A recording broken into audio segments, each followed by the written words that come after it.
Good afternoon. This is Darren with AARP Wisconsin.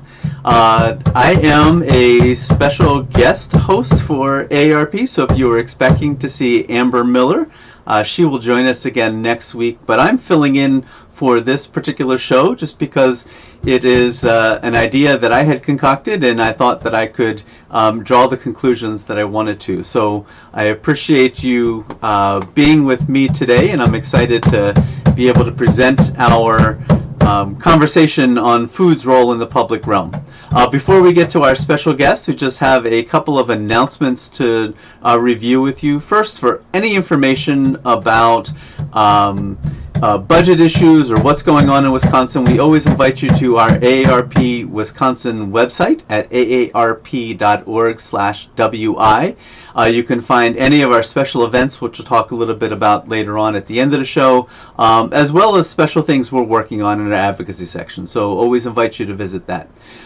Next, with the beginning of the pandemic about 15 months ago, AARP started a program called Community Connections. And this was a way for people to list their help they were providing to the community, but also they started as part of this a friendly voice program. And so if you or someone you know or love just needs a phone call every once in a while, if there's some isolation that you're feeling, you can visit Community Connections or the 1-888-281-0145, and you can call and request a phone call.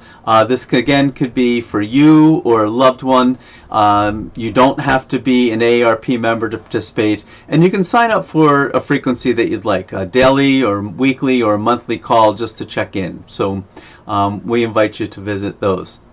And then AARP is always looking for volunteers, and so if you have some time and some skills, for instance, if you're a great writer or you want to learn to be an advocate and advocate for policies that affect Wisconsinites 50 plus, we encourage you to visit aarp.org/I-want, the numeral 2, volunteer. I want to volunteer.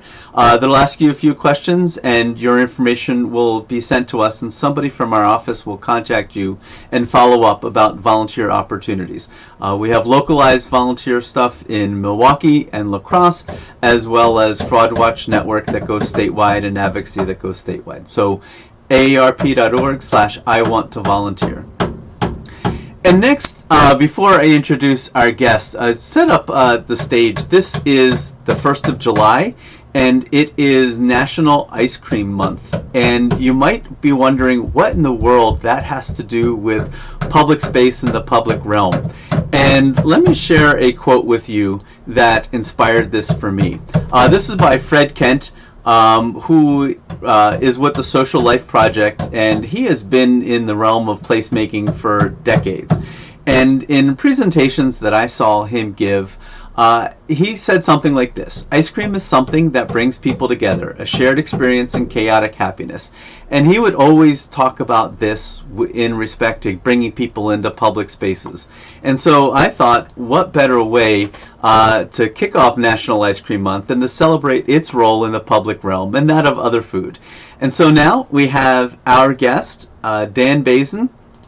And Dan is the neighborhood activator for the city of Kalamazoo, who serves on both the CNU Midwest Board as interim chair and the board for Northeast Indiana Public Radio. Dan spent several years as the neighborhood planner for the city of Fort Wayne and the former executive director of Main Street Van Wert. Dan and I share a Main Street executive director connection there, among other things. Dan grew up near Akron, Ohio, and is a graduate of Arizona State University with degrees in both urban planning and sociology. He is currently attending Penn State University, obtaining a master's degree in community development. His passion is to build complete neighborhoods and great public spaces where people can feel welcome and included in the conversation about the future of their community. So as a just disclaimer, Dan and I also gather weekly together virtually as part of Urbanist Book Club. So we spend a couple hours together on Thursday nights just discussing our latest read and what we're dealing with in public space planning and neighborhood planning. So Dan, welcome, and thanks for joining us. Thank you so much, Darren. Hopefully you can hear me okay. Yes, you're coming across great. Great. So you saw the quote I had for Fred Kent up there, so it gives you some framing of where I was coming from as I draw these connections between National Ice Cream Month and public spaces. For me, it's not hard to draw connections to ice cream at all. I'll do that any particular way. And I was reminded of this just this past weekend. I had in Madison, there's a spot on the UW-Madison campus called the Memorial Union Terrace, and it is one of my prime examples of a public space. It is university property, but the community gathers there, and it's right on the lake. And there on Sunday, my oldest son and I went and got ice cream, and we sat right next to the lake, and we were joined by hundreds, if not thousands, of others who were doing the exact same thing. So it reinforced to me that the ice cream connection was relevant when talking about the public realm. So, Dan, I know that you've spent some time in dealing with this in your career in community development, and I thought I'd turn it over to you to talk about. Well, thank you so much. And I believe I'm sharing my screen. Yes. Awesome. Okay, so I got a short presentation. It looks like a lot of slides in the end, but I think it's going to be hopefully some good things to take away here this afternoon. So, I want to talk about the public realm. You already talked about me. Don't need to go back into that again. But I do want to say, so initially in my career, I actually started out in a complete different career than working in public realm or community development, and that was radio. I spent about 15 years in the broadcast industry, and that's why I still have a passion about it. But I was the odd guy when it came to the radio station, which actually happens quite a bit. But I was the guy who was always talking about community, like what can we do out in the community? What's going to bring people together? What's going to draw people together to build relationships with one another? And in the process, I decided, I was maybe not fit for radio anymore, and instead I wanted to change my career and focus on something different. And so I was the city planner in the family growing up. My friends and family always thought, well, you should get into city planning, and I was like, what is that? So about 15 years later, I decided to go back to school and get those degrees, and now I work in city planning in Kalamazoo. One of my favorite quotes of all time, and one of my favorite authors of all time, is Jane Jacobs. And she wrote this really important quote: "Please look closely at real cities. While you're looking, you might as well also listen, linger, and think about what you see." And that role in observation of the spaces around us and the places around us is so key to building a great quality of life for everybody. And so I want to talk a little bit about what public realm is, good and bad, because I think that's a good groundwork to start with. It's about building democracy, an informed and responsive democracy that requires a wide range of voices. It focuses on creating civic impact. It's about problem solving. When we have good public realm and public space, we can develop solutions to some of our most wicked problems in our communities that cannot be solved by local government alone. Success requires a broad civic engagement to solve our most pressing issues, and that requires a good space and place to do that work. Public realm is about allowing life to happen. And so that's really the combination of knowledge, skills, values, and motivation to impact a person's quality of life, health, and well-being. And then it's also about public realm creating and building capacity. Again, it goes back to, we can't go alone. That's the whole point of community. So when you do that, you build capacity, you build, the interest and opportunities for others to get involved in the process of creating a great citizenry. And then it's about participation and impact. Many perspectives and the common world may be found in the public realm, especially when we talk about young and old, how they can learn together and from each other. The public realm is about a laboratory of civic participation, which in the end really turns into a positive impact for the entire community. So I want to ask, why is this important? I think that this is really key, because a lot of times we think public realm is just throwing down some grass seed in an empty lot and saying, hey, look, there's a place for you to play. But bad public realm can actually be very deadly to us. Stressful visual landscapes, evoking feelings of discomfort, restricted access to views, blind corners, lack of people-designed space can actually cause our health, both mental and physical, to deteriorate. Bad public realm can have a lingering effect, and not to pick on Boston specifically, but as you know, if anybody has looked at the Boston City Hall, this is a pretty bad example of public realm and what we can do with it. When we feel uncomfortable or unwelcome in our communities, we're less likely to participate in local democracy and building community. When the public realm itself is left unintended and underinvested, it can actually destroy the bonds that bring us together as people. But we keep doing it over and over again. It's like, oh, we've got a little bit of money. Let's go ahead and, take this space and turn it into something that nobody wants. And this is a great example. This is actually in Camden over in the UK. It's supposed to be a bench where people can sit and have their lunch. I personally do not want to sit there and have my lunch. I don't know about you, but having that right next to that trash receptacle is not necessarily a prime location for me to go out and enjoy my lunch. And really, this has plagued our communities for the past 80 years. We have really changed our what it meant about building community to these great public spaces and to putting as minimal effort, time, and money as possible into these public spaces. And when we do, we say, let's just combine everything into one, like as you can see with the Camden bench. In doing this, we actually continue to support fragmented cities. We are at an all-time high when it comes to economic segregation. Concentrated poverty has tripled in the last 30 years. We're seeing small pockets of good public realm, but we continue to disinvest in the ways that will have long-term unintended consequences on our community. And we're starting to slowly feel that. So there's definitely a need to invest in good public realm. And this is leading to declining levels of trust. A lot of communities do surveys on a regular basis. There's also national surveys, and they're finding that levels of trust and measurable decrease in social capital and indicators show that we as a society are growing apart. And this should be concerning for each and every one of us. Just about 31% of people believe that most people on their block can be trusted. So that's like 1 in 3 neighbors. That's pretty rough. From 1970 to 2014, the percent of people living in predominantly poor or affluent neighborhoods. So this is the dichotomy here. One is the one end and one on the other. Then we're not talking about the middle here. That rose from 15% to 37%. So, again, you're starting to see these numbers split apart, and these are really big concerns. Our everyday environments play a fundamental role in shaping how healthy and civically engaged we are. Our zip code has an impact on our health and can predict how long we live. So really creating good public space has so much impact about building a positive well-being. Where we live, work, and play has a lot to do with why some people are healthier than others.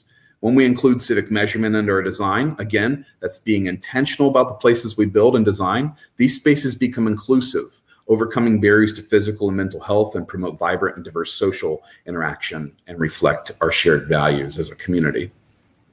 The UK, and this is really fascinating, and I wish more places would do something like this. They actually hired, and I think it was like a minister of public space, or it was really kind of looking at social degradation in communities. And so they found out that social isolation just may be the greatest environmental hazard of city living.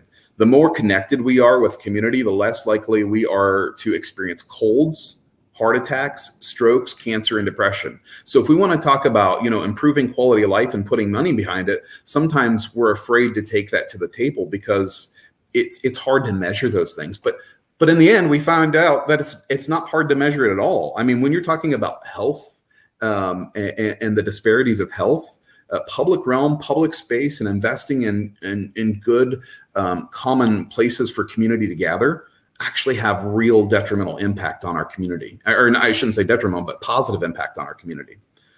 And so, as addressing this can have real impact. It can help us break down barriers. When you invest in the public realm with time, effort, and money, and understand its role in building civically engaged society, it can break down barriers between members in the community. I love this quote. I believe Jan Gale may have said it one time, but he said, imagine yourself as somebody that's only 3'1" tall, the average height of a 3-year-old. You have to ask, what would you change about your city?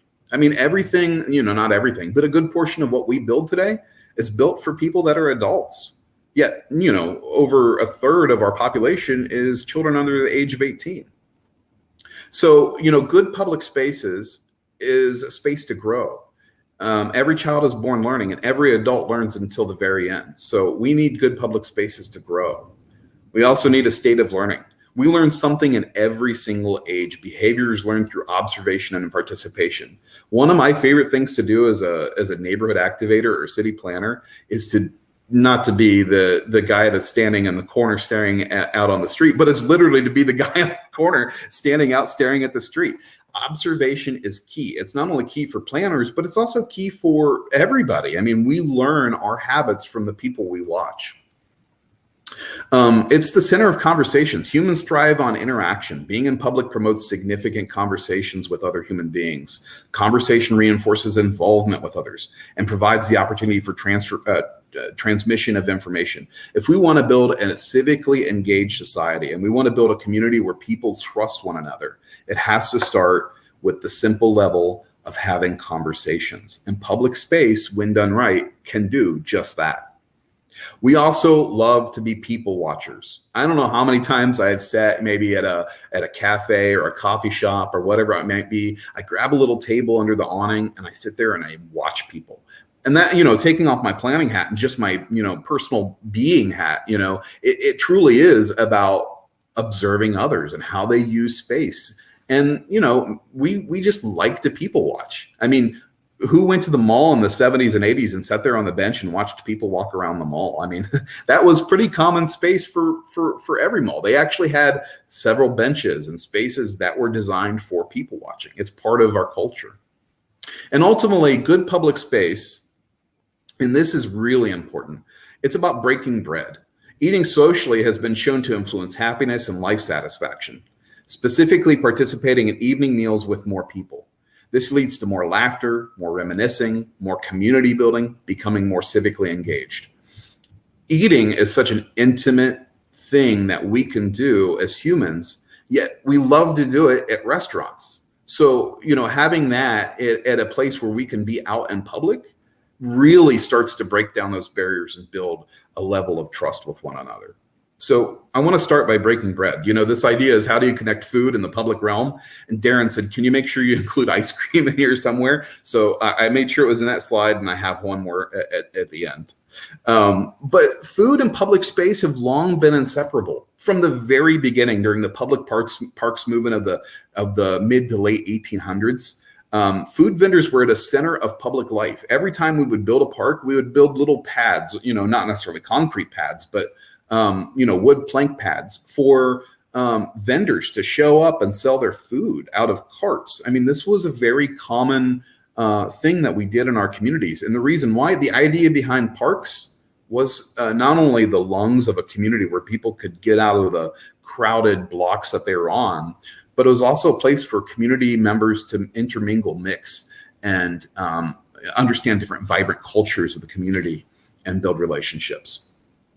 Food and public space are part of our most cherished communities.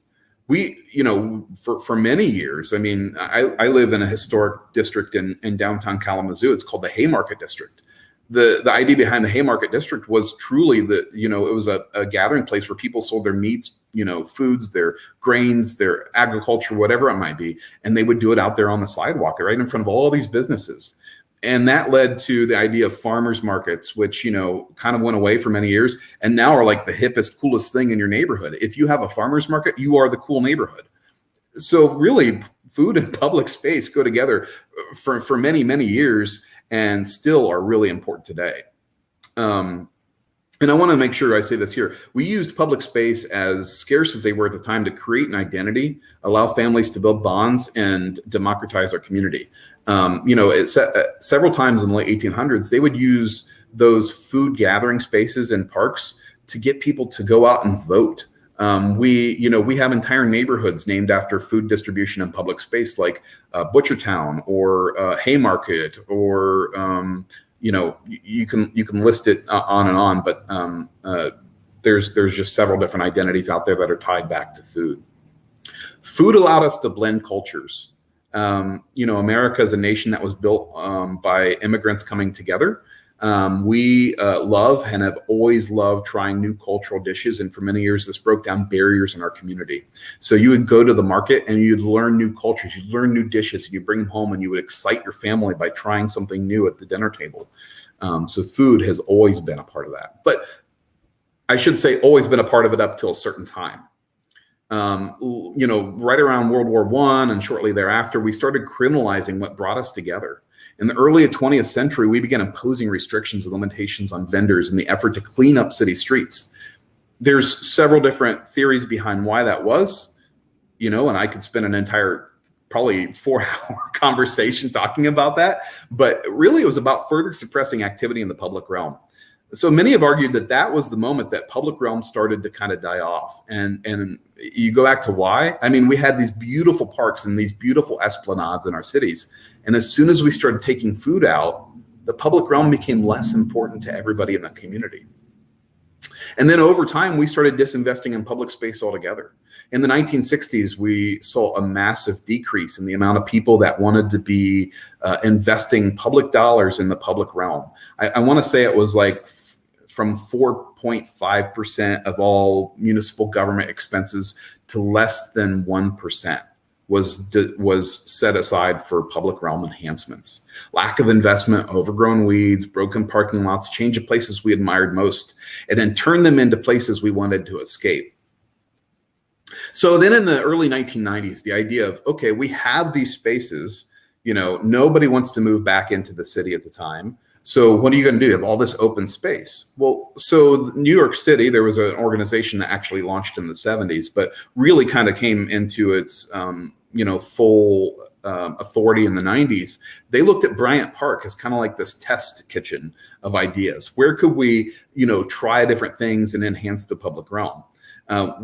We started decriminalizing the idea of public space, allowing vendors to reappear, throwing seats in the middle of the street, recognizing that food is a glue that can bind communities and build relationships once again. They started having farmers markets. They started throwing out cafe tables and having food trucks pop up at Bryant Park. Speaking of food trucks, there's a love-hate relationship with some food trucks, but really it's about the economy and mobility of food. They play a role in economic development because they encompass local commerce and encourage new enterprises. Plus, they're mobile. They can literally show up anywhere. You want them in a park, pull 3 of them together, and all of a sudden you have a little fun event at your neighborhood park where you're bringing people out of their houses and out of their offices to gather and enjoy food together. Food trucks, there's the fear that food trucks replace business in some communities. And really, food trucks are considered a special treat. Every time I've done any kind of public engagement survey understanding what food trucks are to the community, it's about a special treat. It's like that one time a week where you go out and grab a hot dog from a truck. Some communities have taken it to the next step. They're looking at liquid courage. Ohio is doing this thing called downtown outdoor refreshment areas. And because they've understood that social impact also involves more than just food. It's taking it to that next level. And really, going back to Jane Jacobs, it's about the sidewalk ballet. People watching and food go together. What we build is often expensive and not important at all. And I love this. I'm part of CNU, Congress for the New Urbanism. They truly believe of all the factors that entice us to walk in a place, the strongest one is likely the presence of other people. Because of this, the sidewalk cafe, so a place where we can sit, gather, and eat, may be the most powerful tool we can use to enhance people's desire to walk in a place and explore their community. And so, Jane's quote here, the ballet of a good city sidewalk never repeats itself from place to place, and any one place is always supplied with new improvisations. So it's really, how can you take an ordinary street or an ordinary sidewalk or maybe it's a place that's underfunded or undervalued and turn it into something great. Because if we truly want people to have eyes on the street and build relationships with their community, we have to get people out there. We have to find ways to get them back on the sidewalk. And it can really start with ice cream. So as a kid, I lived in town for a while. And my favorite thing was on Thursdays, actually, ironically, today's Thursday. But you would have the ice cream truck, and it was that music box that played on top. But oh my gosh, it still brings back memories. Every time I hear an ice cream truck in a neighborhood when I'm walking around, I'm instantly attracted to the ice cream truck. I may not be hungry, but it evokes a sense of memory and awe and wonder about the things that are that we can do together. Maybe it's you're walking with a friend and all of a sudden you hear that song or that sound, and you can go together and enjoy some ice cream. Plus, ice cream is affordable. I mean, so, working in city planning, I often had two options when it came to projects. Either I could pour $1 million into moving concrete, or I could spend $500 in getting a couple ice cream trucks or food trucks, bringing them to a central place, throwing a party, and then building social capital among members of the community. I mean, concrete, obviously does a few things, but really that social capital does so much more. I mean, it's that can help build relationships with members of the community, can help build new friendships, make people feel less alienated, help improve health and quality of life and well-being in the community. And no better time to do something with ice cream than right now in the summer, especially as some of our communities are facing heat over 100 degrees. Food is political, it's affordable. It's an intimate experience. It's something you do on do on your own a lot of times, but when you do it together, it becomes really intimate. It's an expression of our culture, a love letter to your community, a sense of identity, and an opportunity to bring us all together. Food is a binding agent that truly creates community. And so I'm going to leave you with this real quick project here before maybe there's some questions, but so this is a project I got to do in Fort Wayne. I got to be a part of. We worked with the Gale Group or the Gale Institute out of New York and Copenhagen. And we took this alleyway right next to Pint and Slice, which is a local pizza shop. And, this alleyway, there was, 12 cars parked in there. And so it was an uninviting space. The concrete didn't look great. There was a couple murals, but who was enjoying it? The car license plate. I mean, who could use the space for the benefit of their community? So we worked with Gale. We did a lot of observation in the community, and this is what we ended up coming up with. We removed the cars. We threw out some tables. We grabbed a couch. As you can see, the couches looks like fun. There's pizza on the table. I believe that's pizza. I can't quite tell. There's pizza cooking back there underneath the Mad Brew tent. Everybody's out there enjoying time, enjoying a sense of community. And it was not terribly expensive to do this project at all. I mean, I think the most expensive part was the string lights, connecting between buildings. And as you can see, we were able to eventually convince the mayor to come out and grab a slice of pizza with some coworkers and friends. And so that is the public realm and the power of food. And I hope that maybe it inspires you to do some great things in your community soon. Great, thanks, Dan. I know, I couldn't help but draw some parallels. In the beginning, you talked about the public spaces, democracy, and our book club is just finishing up Mindy Thompson Full-Love's book Main Street, How a City's Heart Connects Us All, and that was one of the themes that she addresses in there. Is that democracy happens on the streets and the public spaces. When we think of, public celebrations, they happen in the public spaces. When we think about public protests and demonstrations, they happen in the public spaces. And that, is a way for people to express themselves, both their joy or their disappointment in what's going on. Absolutely. And and I think that, again, the food, just even the quick bites and providing people an opportunity to enjoy a beverage or food, it does invite people to stop by, or increases the chances that you might see somebody or even quite honestly somebody you've been meaning to connect with for such a long time, and you've got them there because they've got the food on their table in front of them. They're not going anywhere. You can stop in and say hi. Absolutely. There's a great example of something that just happened here a few weeks ago. I just moved to Kalamazoo, so I'm still getting used to everything. And so I'm walking down the Kalamazoo Mall, which is a unique pedestrian experience on its own level. But, so it's part of an open like a Dora or a downtown refreshment area. And so I'm like, I'll grab a drink and I'll walk the Kalamazoo Mall and people watch. And so I ended up running into two city commissioners and got to introduce myself, people that I wanted to meet, but I was able to have kind of a one-off conversation with people that wanted to also have conversations out on the street. So it was really a fascinating experience, and something that, only public realm and when you can enjoy food in the public realm can do. Yeah. And, just tying into what you said about the simple, you talked about the, $500 for the ice cream party or whatever.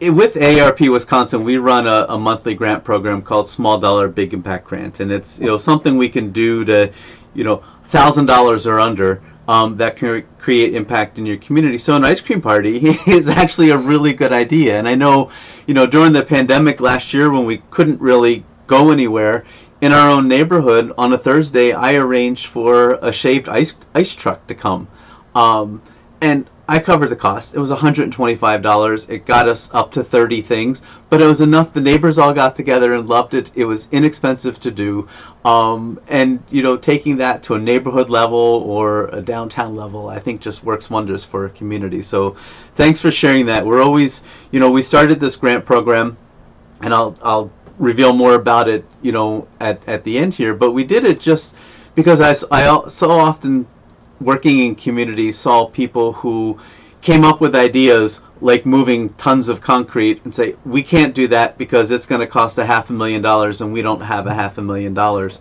And our goal with Small Dollar Big Impact is always say, what can you do for $1,000? You can make impact in your community for $1,000, and we want to invest in that. And what can you do? Test out your ideas. And so we've seen its success time and time again after community. So thanks for giving some of those inspirations there. Absolutely. And I should just say, when it comes to projects that are really affordable, that you can do and make a big impact. I mean, several of the projects we did in downtown Fort Wayne, were under $5,000. And so, even some of them were under $1,000. So you can really do a lot with very little. Yeah, excellent. Well, we don't have any questions that came in, and we're running up against our end time here. So we invite people, if they do have questions for Dan, to drop them in the chat, and we'll get to them afterwards to be answered here. But either through our YouTube channel or our Facebook page on Facebook.com. You can drop them there and we'll answer you. But Dan, I want to thank you for joining us, for sharing your knowledge, your passion. Obviously, it's something that you have observed very well because you just really took us through that journey of public space and food's role. So thank you for joining us today. Absolutely. Thank you. And as we wrap up today's show, we just want to leave you with a few announcements as you come in. First, we want to talk about some upcoming virtual events. On July the 6th, so after the holiday, we have the History of the Picnic, Food Historian Lecture.